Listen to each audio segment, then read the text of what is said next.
Hello students, मैं ऋषभ आपका बहुत बहुत स्वागत करता हूं आज के इस नए लेक्चर में। जिस लेक्चर में हम लोग शुरू करने जा रहे हैं बेटा क्या, ऑर्गेनिक केमिस्ट्री।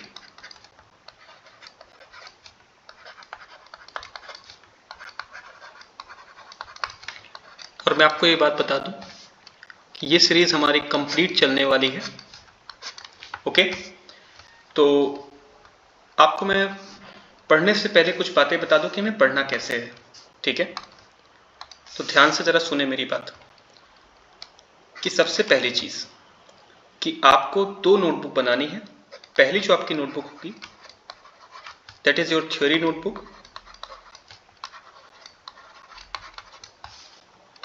दूसरी जो आपकी नोटबुक होगी that is your problem notebook.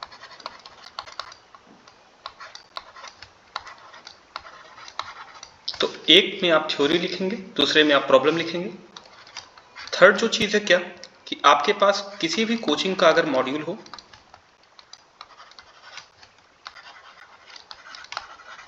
तो वो सो एंड सो गुड है। और चौथी बात, ये सीरीज जो हम ऑर्गेनिक केमिस्ट्री की चला रहे हैं ये स्पेशली हमारे जेई 2025 या फिर नीट 2025 एस्पिरेंट्स के लिए होगी और आपको लगातार ये सीरीज मिलती रहेगी। ठीक है, तो आइए जरा शुरू करते हैं हम लोग ऑर्गेनिक केमिस्ट्री की बातें। ठीक है, आओ शुरू करें। तो सबसे पहले आप हेडिंग बनाएंगे अपनी नोटबुक में, क्या चीज बेटा, ऑर्गेनिक केमिस्ट्री। तो ध्यान से सुनो मेरे भाई, जिसके बारे में हमें पढ़ना है वो है क्या आखिर। ऑर्गेनिक केमिस्ट्री हम पढ़ना चाह रहे हैं तो सबसे पहले तो ये जाने कि ऑर्गेनिक केमिस्ट्री क्या है। ठीक है, तो ध्यान से सुनिएगा जरा और बातों को समझने की कोशिश करिएगा। क्लियर? तो ऑर्गेनिक केमिस्ट्री क्या है? केमिस्ट्री की एक ब्रांच है जिसमें हम लोग हाइड्रोकार्बन और उसके डेरिवेटिव्स के बारे में स्टडी करते हैं। तो आइए जरा इसका स्टेटमेंट लिखें हम लोग क्या, it is the branch of chemistry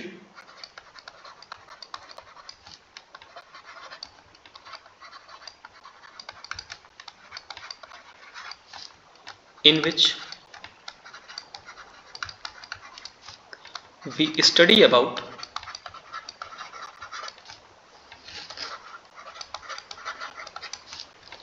hydrocarbon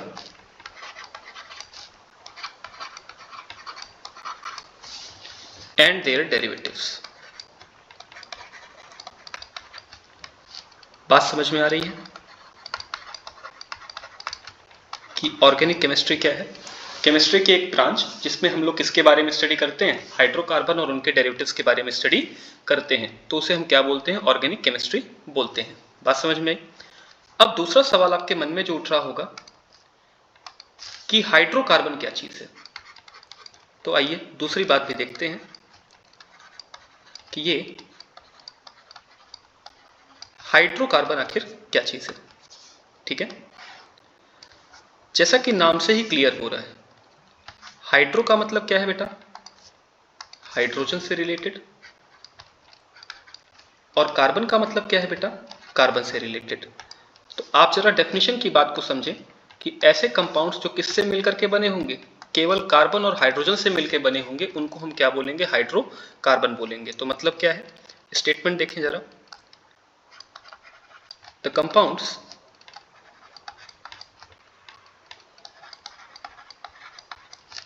which are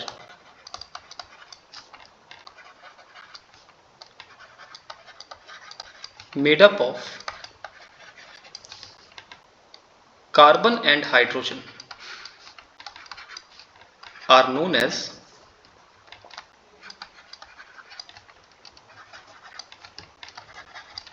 hydrocarbons।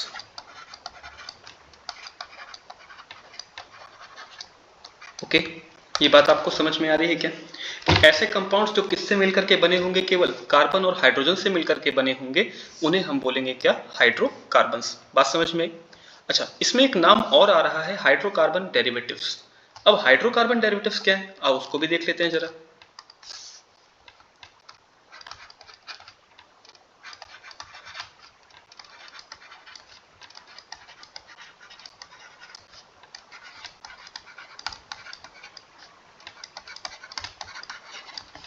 Hydrocarbon derivatives क्या होते हैं, आओ जरा उनको भी देख लिया जाए।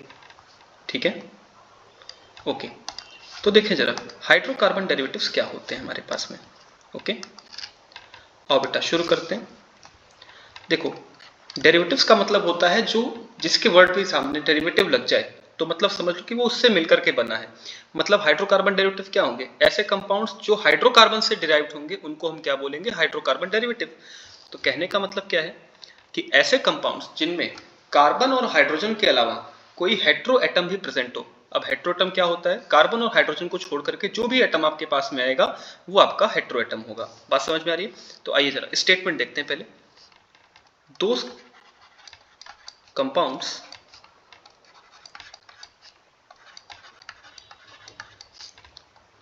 in which the heteroatoms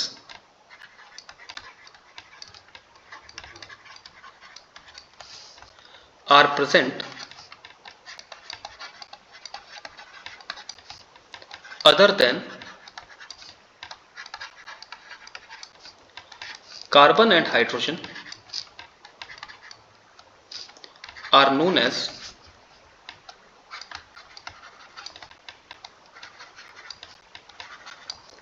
hydrocarbon derivatives. Hydrocarbon derivatives. Okay, आपको ये बात आई थिंक समझ में आ रही होगी। अब जरा बात को समझें कि यहां पे मैंने एक नाम लिया है हेट्रोएटम्स का। तो ये हेट्रोएटम्स क्या हो सकते हैं, द हेट्रोएटम्स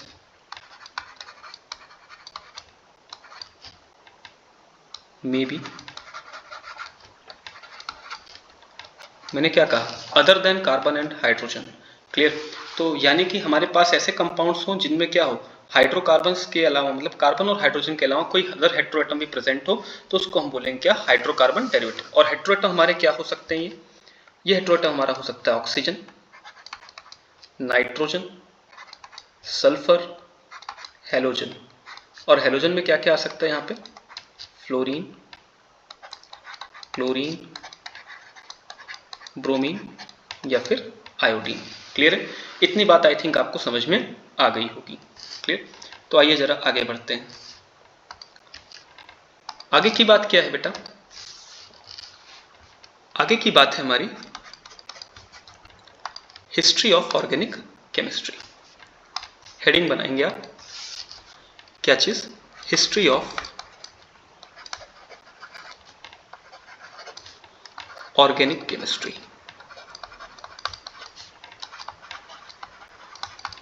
ऑर्गेनिक केमिस्ट्री का इतिहास क्या है।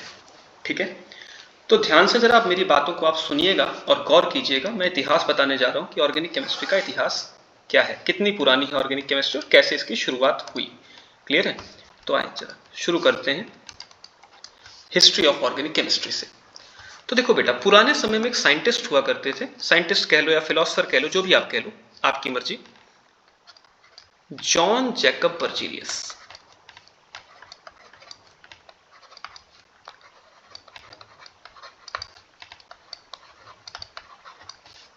क्लियर है? पुराने समय में एक साइंटिस्ट हुआ करते थे जॉन जैकब बर्जीलियस। अब क्या हुआ बर्जीलियस के समय में, आओ इस बात पे थोड़ा सा चर्चा करते हैं। क्लियर? तो बर्जीलियस ने एक थियरी दी बेटा, कौन सी, जिसका नाम था क्या, वाइटल फोर्स थ्योरी। क्लियर?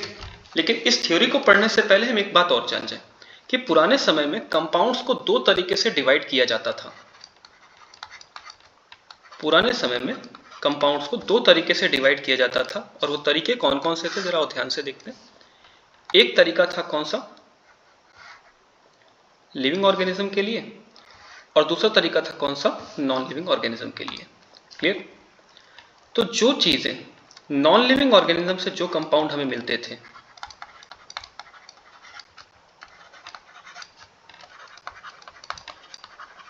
वो क्या थे, और लिविंग ऑर्गेनिज्म से जो चीजें हमें मिलती थी, जो कंपाउंड्स हमें मिलते थे, वो क्या थे। तो ध्यान से सुनना बेटा भी,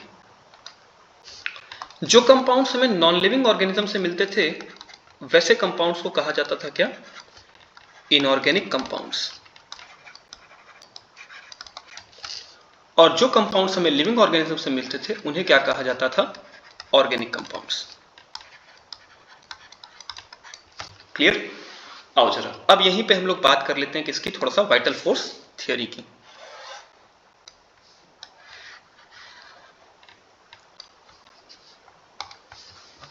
तो देखिए जरा, जे बर्जीलियस ने एक थियोरी दी अर्ली 1800s में।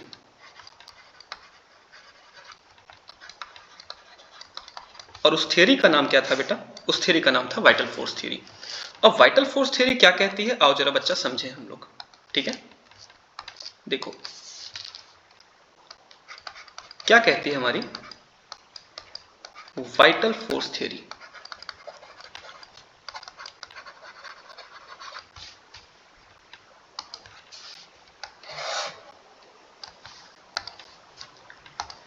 तो जे बर्जीलियस के अकॉर्डिंग कोई भी ऑर्गेनिक कंपाउंड कभी भी लैब में सिंथेसाइज नहीं हो सकता था। और जो भी ऑर्गेनिक कंपाउंड हमेशा बनते थे वो हमेशा हमें किससे मिलते थे? वो हमेशा हमें नेचुरल रिसोर्सेज से मिलते थे, जैसे कि प्लांट और एनिमल से। तो वाइटल फोर्स थ्योरी में जे बर्जीलियस ने क्या कहा, आइए उसकी स्टेटमेंट देखते हैं। तो भैया according to Berzelius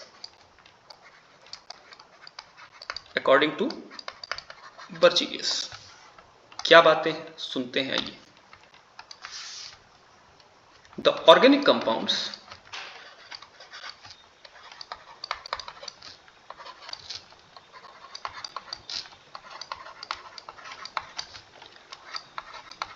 can never be synthesized in laboratory। पहला तो इनकी बात यही थी कि कोई भी ऑर्गेनिक कंपाउंड कभी भी लैब में सिंथेसाइज नहीं किया जा सकता, पहली बात। लेकिन जब लोगों ने इनसे पूछा कि गुरुजी ऑर्गेनिक कंपाउंड को लैब में सिंथेसाइज नहीं कर सकते तो मिलता कहां से है, तो इनके पास कोई जवाब था नहीं। इन्होंने लोगों को बेवकूफ बनाने के लिए ऐसा बोल दिया कि कोई भी ऑर्गेनिक कंपाउंड जो बनता है वो कैसे बनता है, किसी एक मिस्टीरियस फोर्स से बनता है, जिसको हम लोग क्या कहते हैं, जिसको हम लोग वाइटल फोर्स कहते हैं। तो मतलब क्या है, स्टेटमेंट लिखें, the organic compounds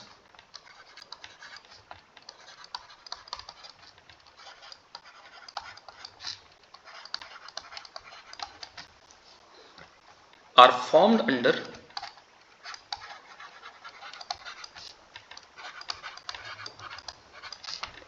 the influence of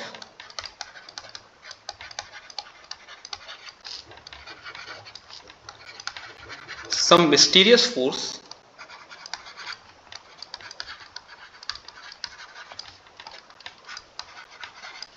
which is known as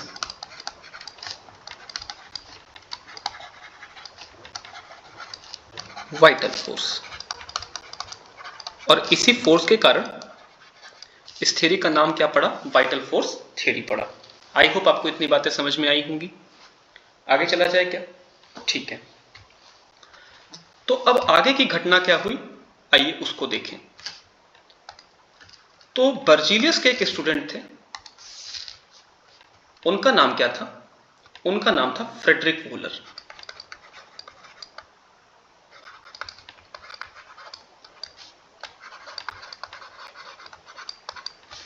Berzelius के एक स्टूडेंट हुआ करते थे फ्रेडरिक वूलर। तो एक दिन क्या हुआ, एक घटना घटी। क्या घटना थी वो, आइए शुरू करते हैं उस पर चर्चा करना। फ्रेडरिक वूलर को अपने लैब में काम करने के लिए एक केमिकल की जरूरत पड़ी, जिसका की नाम था क्या, अमोनियम साइनेट।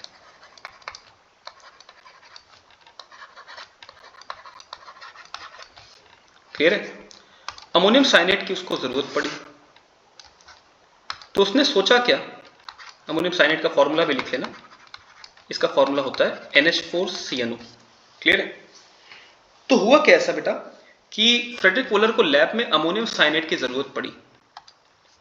तो फ्रेडरिक वूलर ने सोचा कि आओ हम लोग जो है एक रिएक्शन करा करके अमोनियम साइनेट को बना लेते हैं। तो उसने क्या किया, उसने स्टार्टिंग मटेरियल में दो चीजें ले ली। क्या ले ली, ध्यान से देखो आप। एक तो लिया उसने क्या, पोटेशियम साइनेट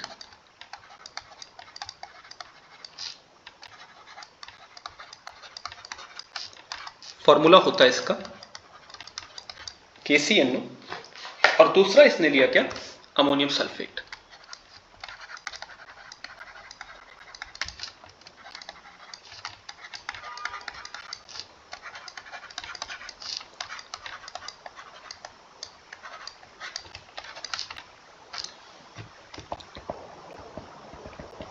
दूसरा इसने क्या लिया, अमोनियम सल्फेट। क्लियर है। और ये दोनों ही तीनों ही कंपाउंड्स क्या हैं आपके, इनऑर्गेनिक कंपाउंड्स हैं, यानी कि इनको तो लैब में बनाया जा सकता है। ये भी एक इनऑर्गेनिक कंपाउंड है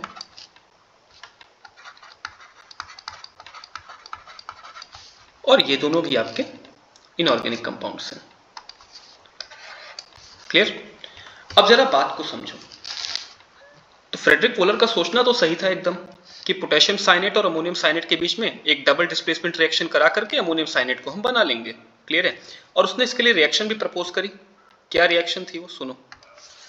रिएक्शन क्या थी, सुनना कि 2 मोल्स ऑफ KCNO की रिएक्शन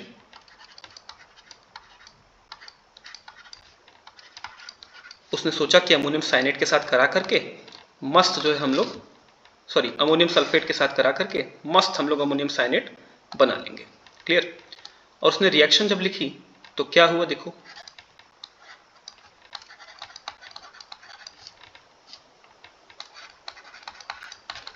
बना साथ में क्या, ये बना। इसने सोचा कि ये जो मिला है मुझे, ये अमोनियम साइनेट मिल गया।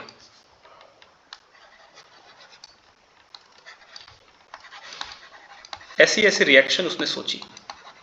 और ये बेटा एक डबल डिस्प्लेसमेंट रिएक्शन है, याद रखें, जिसमें क्या होता है, एक पॉजिटिव आयन का नेगेटिव आयन के साथ में इंटरचेंज होता है। क्लियर। और इंटरचेंज ये कैसे होगा, आओ जरा देखते हैं। CNO एक्सचेंज हो किसके साथ में, NH4 के साथ में, और K एक्सचेंज हो किसके साथ में, SO4 के साथ में। पोटेशियम एक्सचेंज हो किसके साथ में,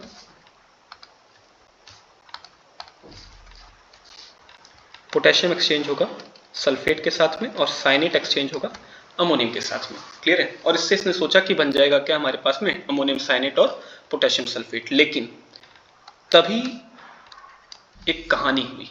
क्या कहानी हुई, आइए सुनते हैं।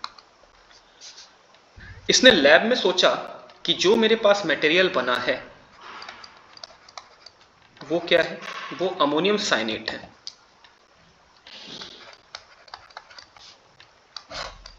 तो इसने इस पे टेस्ट किया। किस चीज का टेस्ट किया, ध्यान से सुनो। इसने पहले तो अमोनियम आयन का टेस्ट किया।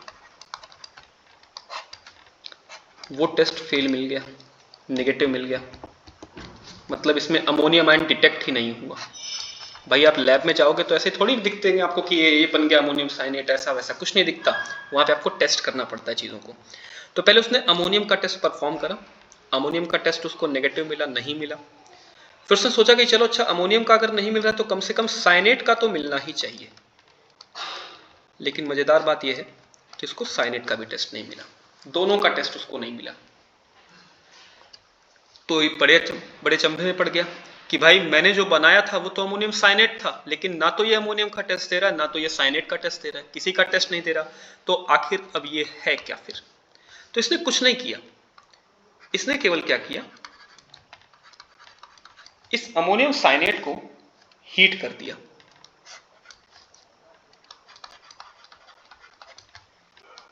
पानी डाल करके। और जैसे इसने इसको हीट किया, अमोनियम साइनेट को हीट किया, तो इसको एक नया कंपाउंड मिला। कौन सा, यूरिया। यूरिन के जैसी स्मेल कुछ कुछ आने लगी, तो उससे लगा कि यूरिया बन चुका है। क्लियर। तो मतलब वोलर तो खोजने निकला था किसको, वोलर खोजने निकला था अमोनियम साइनेट को, लेकिन वो पा किसको गया, वो यूरिया को पा गया। यानी कि वोलर का जो एक्सपेक्टेड प्रोडक्ट था वो कौन था, वो था अमोनियम साइनेट। लेकिन उसको जो मिला उसका ऑब्जर्व प्रोडक्ट वो क्या मिला? वो मिला यूरिया। और यूरिया कैसे पता आपको कि ये ऑर्गेनिक कंपाउंड है? तो भाई यूरिया, ये वर्ड जरा रिलेट करो, ये यूरिन के साथ रिलेट कर रहा है क्या? हाँ, तो इस वजह से ये ऑर्गेनिक कंपाउंड है। पीछे हमने कहा था, पीछे मैंने कहा, बर्जिलिस नहीं कहा था कि सारे के सारे ऑर्गेनिक कंपाउंड कभी भी लैब में नहीं बन सकते। तो इसी वजह से हम लोग जब यूरिया बनाए तो हमें पता चला कि यूरिया जो है वो फर्स्ट सिंथेसाइज्ड ऑर्गेनिक कंपाउंड है जो कि लैब में बना हुआ है। क्लियर?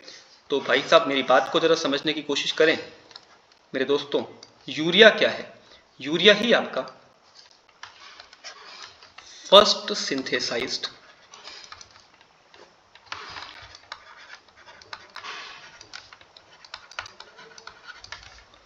ऑर्गेनिक कंपाउंड है। और यहीं से वाइटल फोर्स थ्योरी फेल हो गई और उसके बाद हमारे पास में ऑर्गेनिक केमिस्ट्री में धीरे धीरे डेवलपमेंट शुरू हुआ। तो वाइटल फोर्स थ्योरी के फेल होने से बेटा क्या हुआ?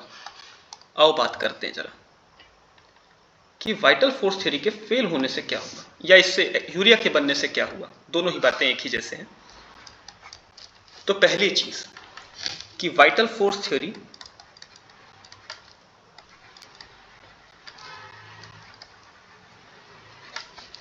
कंप्लीटली फेल्ड हो गई।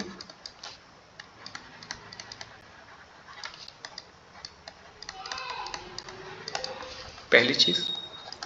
दूसरी चीज क्या हुआ कि ये एक्सीडेंटली डिराइव्ड हुआ था। ये कोई बनाने का पर्पस नहीं था इनका, लेकिन ये एक्सीडेंटली डिराइव हुआ था। तो दूसरी चीज क्या थी? हमें ये बात पता लग गई कि ऑर्गेनिक कंपाउंड्स को लैब में भी बनाया जा सकता है।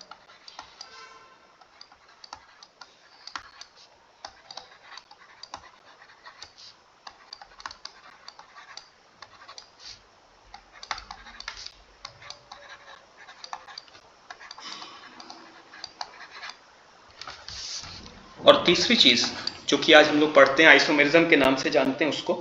तीसरी चीज कि यहीं से क्या हुआ? यहीं से फेनोमेनन ऑफ आइसोमेरिज्म की शुरुआत हुई।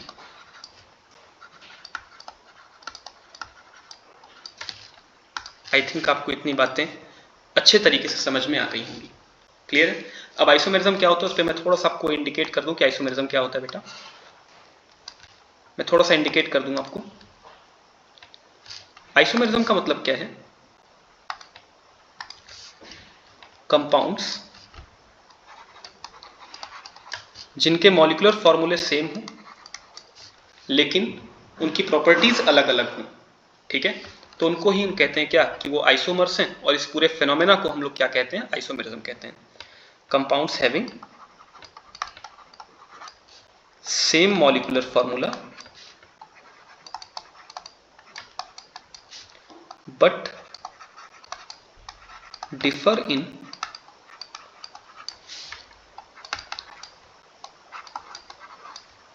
properties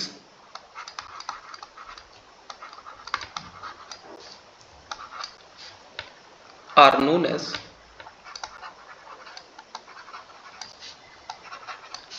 isomers, and this phenomenon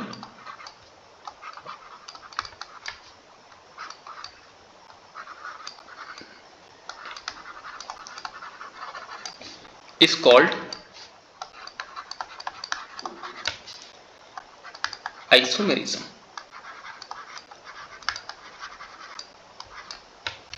clear है? तो आई होप आपको इतनी बातें समझ में आ गई होंगी। तो आज का लेक्चर हम लोग यहीं पे रोक रहे हैं। Thank you very much.